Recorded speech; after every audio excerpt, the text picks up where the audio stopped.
We live in a society where the justice system has truly failed us. Murder, that's what we're talking about. The brutal murder of a young girl in her teens. She was a simple little girl walking back home after spending time with her friends on what seemed like a normal day, but it didn't take long for that day to turn into a platter filled with deadly events. Such is the story of Susana Morales, a 16-year-old who was abused and murdered by an ex-officer. Why has the legal system failed us, and how different is the punishment when an officer in power is the wrongdoer? Let's unfold this story of Susana Morales, loaded with lust, revenge, rage, and more. The last glimmer of normalcy for the Morales family dimmed on the uncomfortably hot night of July 26, 2022. It was a Tuesday, a day that stretched on forever. But little did anyone know that it would be littered with unspoken dread. When the clock struck 9:40 p.m., a ray of hope flickered on a phone screen, a text from Susana to her mother. The text read, "On my way home." It is a simple message that now stays on in her parents' memory as perhaps their daughter's last feeling of life. Little did they know that this little piece of nearness from their daughter would lead to the opening of a massive Pandora's box of sadness and taking away the little bit of happiness that they had. They waited and waited and waited. But Susana never arrived home at Santa Ana Drive. The following hours passed by, and each tick of the clock felt like an eternity. The next morning was filled with hopelessness, but when the sun rose, the family knew Susana was gone forever. Police, arriving at the Morales residence, were welcomed to an air filled with suffering and sorrow. They began a frantic search for clues which yielded a single chilling data point. Susana's phone was active between 10:07 and 10:21 p.m. She was placed on Singleton Road by the GPS, and as expected, she was heading home.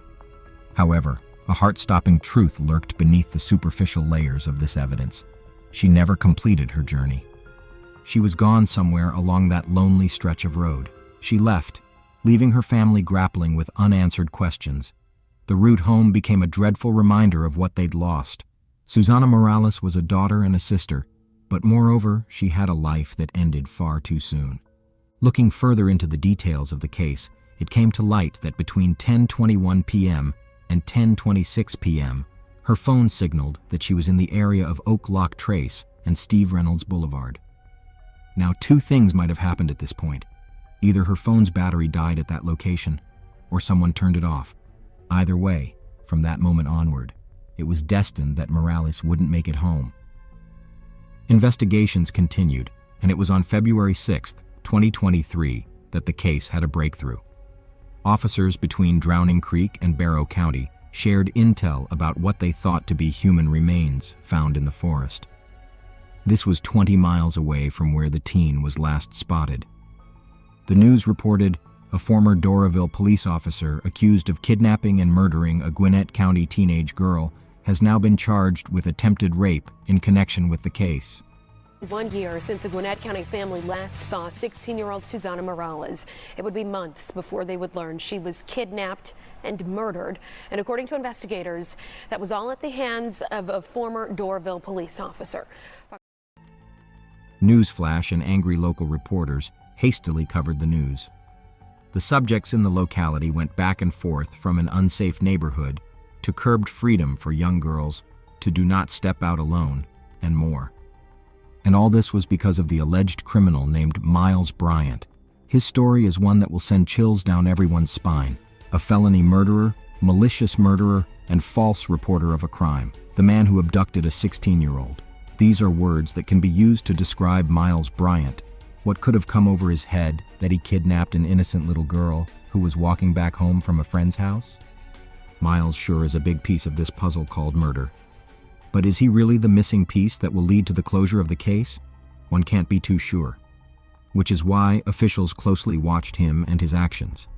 In time, they found proof and evidence in favor of the murder. So much so that his actions directly linked to the disappearance of the 16-year-old Morales. Diving deeper into the background of Miles, it came to light that in the warrant application, the officials claimed that Bryant, who was also the former Doraville police officer, used to live close to Morales' location when she disappeared. He conveniently dumped Susana Morales' naked body in the woods on the outskirts of Windscape Village Lane. At the time, the police mentioned that they suspected Bryant of rape. However, due to a lack of solid evidence, he had not been charged with that particular offense during his arrest at that time. Now, as a man with a rich history in crime, another revelation came to light which was sadly quite unsurprising. Bryant in the past has been accused of making false reports to the police. The last filed false police case was that someone broke into his vehicle and stole his gun.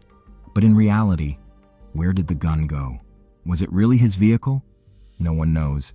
One thing is clear. The officials were not dealing with just any other criminal. This man was a big deal. The level of psychological malfunction that would have been the root cause for his crooked actions is just something unimaginable.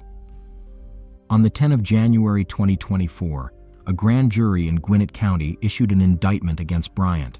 With that came a new revelation about Bryant's background. This indictment included 5 charges, one of which is a very serious allegation of attempted rape. In the thick of these allegations, Bryant made some audacious comments. The jurors revealed the statement that Miles did knowingly attempt to commit the crime of rape and did kidnap Susana Morales, an act which constitutes a substantial step toward the commission of said crime. What kind of an ex-officer would make a move like this? Not only did he destroy the life of a girl who had decades to look forward to, but also raised concerns about the very law enforcement that strives to protect the people. Jasmine Morales, Susan Morales' sister, had the most heart-wrenching response to this. "I'm completely shocked, honestly. I have no words. I didn't expect it. We didn't expect it. We didn't know what to expect, but an officer was probably the least on my mind of theories." The latest update is that the ex-officer would face the judge for an arraignment hearing. This happened on the 1st of February 2024, and as per recent progress in the case, his trial is set to start on June 3rd. A wise man once said, "A society with a great number of prisons is a totally failed society because it has terribly failed to create a marvelous society where crime is not something widespread, but an exception." Morales' death is a matter of failure on a systemic level. The family of the victim, despite moving mountains to protect their precious child and fight for justice, had to deal with the inefficiencies and loopholes that compromised the punishment for the accused. Susana Morales' family has been vocal about their outrage at the failures at a systemic level that led to her death. Their concerns are sharply pointed to the Doraville Police Department's hiring practices. Well, I think the very important thing that we would like to mention is that there should always be justice. Susana Morales' mother, Maria Morales Salgado, said through an interpreter she still misses her daughter very much. She marked the painful anniversary by going to her daughter's gravesite at Gwinnett Memorial Park and laying flowers. It's very sad. It's very difficult to deal with. Today, July 26th, is a year after Susana disappeared, and that was the last day that I was able to see her. Knowing that barely any background check was done before hiring personnel has been a cause for deep disappointment for Salgado, Susana's mother. A more thorough investigation should have been conducted before this person was employed. The family's lawyer, Alex Northover, pressed that multiple missed opportunities could have prevented the tragedy. Not only were there clear warning signs, but also multiple allegations of stalking in the past. Yet no action was taken, an entire platter of flaws in the utterly faulty system. We seek accountability from the city of Doraville. Are these institutions even capable of safeguarding the community? Why are they entrusted with our lives if they can't take care of us? Were the questions voiced in rallies. A life is gone. A girl who cannot be replaced is gone. The world lost her to the monstrosity of a criminal who was not even a fraction worthy of what the 16-year-old could have been.